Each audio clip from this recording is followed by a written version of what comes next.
प्रेम से बोलिए भोले बाबा की जय। हर हर महादेव।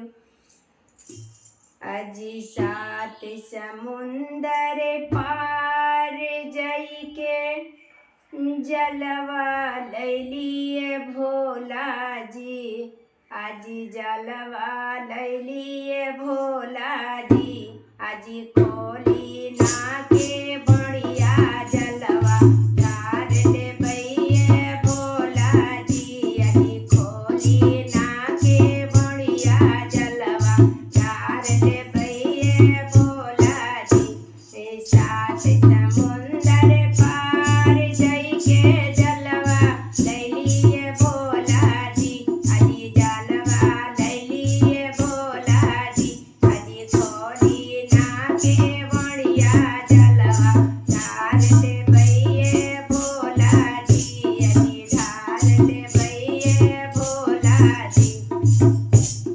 बाड़िया रामन माले के सरनिया में अलिए भोला जी। सरनिया में अलिए भोला जी। आजी खोली ना के बढ़िया जलवा धार ले भैये भोला जी। आजी धार ले भैये भोला जी। सात समुंदर पार जई के जलवा लैलिए भोला जी। आजी जलवा लैलिए भोला जी। आजी खोली ना के बढ़िया जलवा धार ले भैये भोला जी।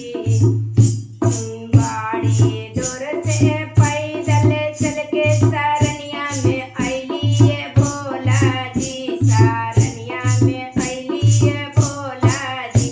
आजी खोली ना के बढ़िया जलवा धार ले भैये भोला जी।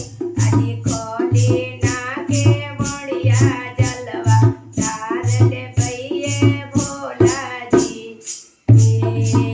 आजी खोली ना के बढ़िया जलवा धार ले भैये भोला जी। हाथा जोड़ी पैया परी बिनतिया करिए भोला जी। आरजिया करिए भोला जी। बिनतिया करिए भोला जी। आजी खोली ना के बढ़िया जलवा धार ले भैये भोला जी। आजी धार ले भैये भोला जी। नाही चाहिए ना धन नाही चाहिए सोनामा।